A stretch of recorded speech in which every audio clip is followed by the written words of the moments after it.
చేస్తున్నారు ఒకటి. రెండు, హరీష్ రావు గారు మొన్న ఫస్ట్ ప్రెస్ మీట్లో ఏం అడిగినారు, ఖచ్చితంగా మొత్తం 2014 నుంచి ఇప్పటి వరకు ఎంక్వైరీ అడిగారు. అంటే జరుగుతున్నది ఏంది ఇక్కడ, కేసీఆర్ గారి ప్రభుత్వం మీద ఎంక్వైరీ అని హరీష్ రావు గారు అడుగుతున్నారు.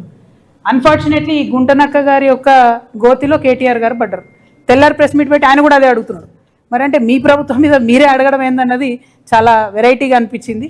సో దాన్నే నేను ఫస్ట్ నుంచి చెప్తున్నది, అదే పార్టీలో ఉంటూ ద్రోహం చేయడం కేసీఆర్ గారికి అన్నది గుంటనక్క గారికి వెన్నతో పెట్టిన విద్య. ఇప్పుడు కూడా వారు అదే చేస్తున్నారు. బీఆర్ఎస్ పార్టీ కార్యకర్తలు నేను రిక్వెస్ట్ చేస్తున్నాను, వారి విధానం చూడండి, వారు మాట్లాడే పద్ధతి చూడండి. టోటల్ 2014 నుంచి ఇప్పటి వరకు బీఆర్ఎస్ పార్టీలో ఉంటూనే డిమాండ్ చేస్తున్నారు ఎంక్వైరీ చేయాలని. మరి యాజ్ టీజ్గా తెల్లారి కేటీఆర్ గారు కూడా అదే అడిగింది. సో ఈ గుంటనక్కని గుడ్డిగా ఫాలో అయ్యి గుంతలో పడ్డారని నేను అనుకుంటున్నాను. నేను ఒకటే చెప్తున్నా, as on today 9 is the biggest block that Singareni has. First దాన్ని ప్రొటెక్ట్ చేయాలి. ఆ తర్వాత ఏదైతే కేంద్ర ప్రభుత్వం ఎంక్వైరీ అన్నారో ఇంకొంచెం డీటెయిల్గా ఎంక్వైరీ చేయండి, నాకేం ప్రాబ్లం లేదు. 2014 నుంచి చేసుకోండి, 1956 నుంచి చేసుకోండి.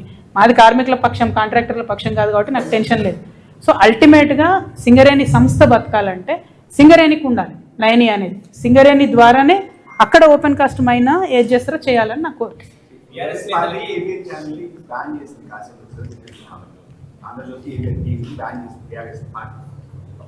ఏమో బీఆర్ఎస్ ఇష్టం, అది ఎవరేం చేస్తారు. కొన్ని రోజులలో ప్రజలే బ్యాన్ చేస్తారు బీఆర్ఎస్.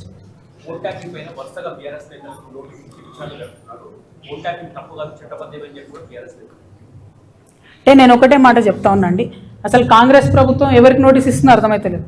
ఫోన్ ట్యాపింగ్ చేసిన వాళ్ళకి ఇస్తున్నారా, ఫోన్ ట్యాపింగ్ బాధితులకు ఇస్తున్నారా? 2 ఏళ్ళ ఇది టీవీ సీరియల్ లెక్క కొనసాగుతూనే ఉన్నది. ఆ కార్తీక దీపం అన్న గుర్తుంటుంది కానీ ఇది గుర్తుంటలేదు ఇది. సో ఘోరమైన పరిస్థితి ఉన్నది ఇక్కడ. సో నాన్ సీరియస్ అయిపోయింది, జోక్ అయిపోయింది ఫోన్ ట్యాపింగ్ అంటే. వేరేజ్ మాలాంటి వాళ్ళ ఆవేదనను ప్రజలు అర్థం చేసుకోవాలి, ప్రజలు సీరియస్గా తీసుకోవాలంటే తొందరగా దాన్ని తేల్చాలి, తొందరగా క్లోజ్ చేయాలి. అట్లా కాకుండా సాగదీస్తూ రాజకీయాల కోసం పదే వెళ్ళడం అన్నది కరెక్ట్ కాదు. చాలా నాన్ సీరియస్ అప్రోచ్తో జరుగుతుంది. We are not happy.